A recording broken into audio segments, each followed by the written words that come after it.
our back to school night. So there's a lot of things on my table right now. I'm gonna start with our curriculum, and then I'm gonna go over the assessment that we do twice a year, once in January and once in June. And I'm briefly gonna go over it, but everything that I go over will contribute to that. So first things first, this is our Handwriting Without Tears book. So we have the purple book if you have your kids, your student or your children ever talk about it. This is what we're working on. So when you open it up, it just has all of our letters in there, and it doesn't go in alphabetical order because it goes in ease of how to write the letters for the kids and the numbers. So it just has the letter at the top, and then they start on the first line where it gives them a traceable X, for example, right here, and then the next one they have to start and do it themselves. And then in the back you have a couple words, a couple numbers that they get to do, so that's our workbook that we do. And then also along with that, with Handwriting Without Tears, we do an iPad version with them. So it runs them through how to do the lines properly, how to form the letters and the numbers, and they go through it a couple of times, and I actually have them do it 2 times all the way through. So that's that. If they ever say they're playing on iPads, they normally do this, and then they get to do games afterwards, which are also educational. And we have a lot of different apps on here. If you guys ever want to know what they are, I can message you and tell you what they are. Okay, so that's that. And then this is our assessment. So I don't want you guys to worry or freak out. It doesn't have to be, when these come back to you, if you feel like your kid may have done poorly, that's not necessarily the truth. By the end of the year, we try to prep them with everything that we have and that we can do to do this accurately. But every parent that I've seen and family graduate, they're like, oh my gosh, my child was so prepared for kindergarten. So regardless of what this says, they'll be ready, they'll do great. And so far your kids are doing amazing. So, okay, so one of the first things obviously is letter recognition and the sounds that it makes. Same with, and then we do a lowercase recognition as well. The next portion is describe and compare. So that's what I have these little guys out here for. Normally is how I help them prep for this is, for example, on here I have elephant is big, so they would say the bird is, and then hopefully I'm looking for small. But I'll do that with the little animals that I have in our class to help them prepare for that. And then we do rhyming. I have these awesome puzzles that I'll separate normally during our small group. And so with that, they have to find the different things that it has pictures so they can, if they don't know the word, but I'll help them, so they can put it together and see what rhymes. And then obviously we'll try it out in the class too. Okay, so hat, what rhymes with hat? Another thing is if they repeat something that I say, like a rhyme, for example, 1, 2, and they'll say 1, 2, and I say buckle my shoe, they say buckle my shoe. Okay, let's see, let's move to the next page. Another thing is just recognizing objects, what they do. Okay, a picture of a car, what do you do? Who drives it? A banana, what do you do with it? You eat it. Another thing is compound words, for example, okay, the word hot dog, so I'll say hot, they repeat me. I say dog, they repeat me. Okay, put it together, what do you get? Hot dog. So things like that, and then also learning syllables, so parts of words, having them repeat me, say app, pull, put it together when you get apple. Recognizing shapes, which I have a bunch of different flashcards. I have different, ones with characters on them as well. But one of my favorite things to do with them is either we go and look in our toys and say, okay, go find a square, so they'll come back with maybe a block or something. Another thing I like to do with them is on our whiteboard, okay, I'll say, come on up and draw a star. Sometimes we'll put a, like, is the star sad? We'll put a sad face in, or a smiley face or something. Or sometimes I'll draw it for them and be like, this is so-and-so, and they're wearing a hat today. I don't know, just try to make it goofy with them. Okay, next, another thing, the next section is counting. So I want them to be able to count to 10, I want them to be able to count up to 20, and then obviously if they can count past that, I'll record that, and some kids, have that can count all the way to 100, which is great. And then I also will teach them how to count by tens, and yeah, that's actually something we're working on this month. And then recognizing numbers, like I said, I'll go over some things that we do to do that as well. and then actually counting objects out. So we do this a lot in our class. They'll be like, okay, how many friends are wearing black today? And then they'll count. Or, you know, how many boys do we have today? How many girls do we have today? And then obviously I use a lot of different objects, but I'll show you. And then we talk about first, second, third, fourth, and fifth place. So one of my favorite things to do with them is actually have them line up and pretend like we're in a race.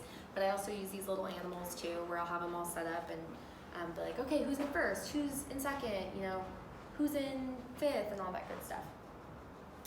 And then we do size comparison. Again, I'll use these. Sometimes I use my friends. I'm like, who's taller? Who's shorter?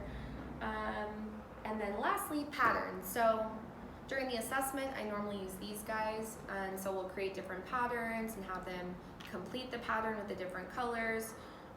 Sometimes I use little erasers that I have. Like last year, I think I used a butterfly and a ladybug or something.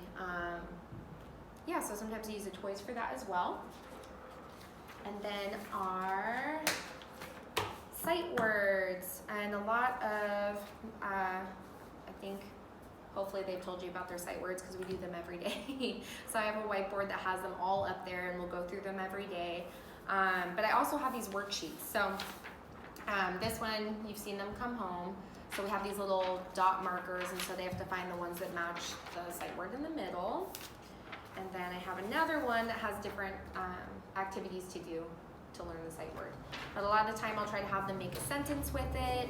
If they are having a hard time figuring it out, I'm like, okay, what letter does it start with? We'll try to sound it out. Sometimes I just jumble them up. I'm like, okay, find the word, you know, like, or whatever we're learning that week. And there's a lot of them, so more and more come. If you guys ever want to practice them at home, make, you know, flashcards, or when you're reading a story to them. Another thing is that for the assessment, I'll have them sit with me and I'll have them walk me through a story. Like, okay, how do you make a sandwich? What's the first step? And then some of the things I don't necessarily have them do, but I assess as I'm seeing them grow. So, for example, that they're talking about things that interest them, that they're using pictures and playwriting to, you know, when we're free coloring or something.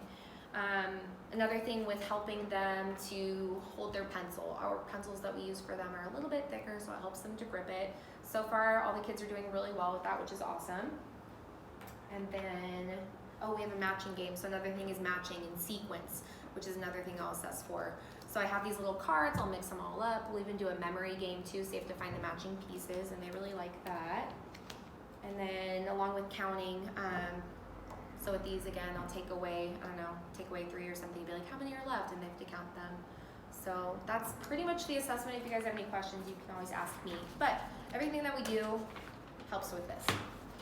And so every month you'll get what we're doing for the month, which you should already have October. If you don't, I can send you a picture on Brightwheel. And so with that, we do a calendar. For right now, I'm lightly tracing the numbers for them, and they have to trace over, but we get to the point where they can fill out the calendar themselves. So the worksheets are something we would do in small group, and small group meaning that I split my class in half. I work with one group at a time, and the other group might be doing Spanish with Miss Vanessa, they might be doing sign language or music or something, or I might have another activity like Play-Doh or something for them to work on, or a worksheet. And so this gives me a chance to work with your kids a little bit closer one-on-one if they need help, which is great. So calendar, we obviously go over with this, but then our calendar that we have here, I actually have a little pointer finger that I use, and so I give them turns sometimes. I'm like, okay, tell the class what month it is, what day of the week it is. We have a day of the week song, we have months of the year song. I'll have them count. So they enjoy taking turns and pretending to be the teacher. That's like their favorite thing. And it helps them learn, which is great. And then, okay, so that's that. And with all these different things, I mean, I have different flashcards for letters. This one has like a little texture, scratchy feel, so it helps them create the letters. Same with numbers, I have the same thing. And there's so many other toys and different manipulatives that we have, and I can't show you all of them, but if you ever want advice or anything to use at home, I can tell you. So the rhyming thing, I love these puzzles. Just a bunch of different things broken up. So I have ones that go from 1 to 10, I have ones that go to 1 to 30. We have some alphabet ones, and so they really enjoy doing this. I normally do it during either a small group or a whole group where we're all together, and they have to put it in the right sequence. And they like working together too, which is awesome. And then, let's see, again for math, this little guy is new. And so just has a number on one side and they have to count out how many it goes in on the scale so it's equal. As we get a little farther in the year, I have some that are starting to sound out words and can recognize words and read. But I have these Bob books and then some of these like short books that have letters that you focus on, but they're really, really simple. But it's awesome because it helps the kids sound it out. It's a little bit more simple and words that they can recognize over and over again. Some of them have a lot of our sight words in it, which is great. And okay, shaving cream. Probably wondering why I have shaving cream. So what I'll do with this, normally during small group, we'll put it all over the table and we'll practice either our names or letters or numbers or writing out our sight words.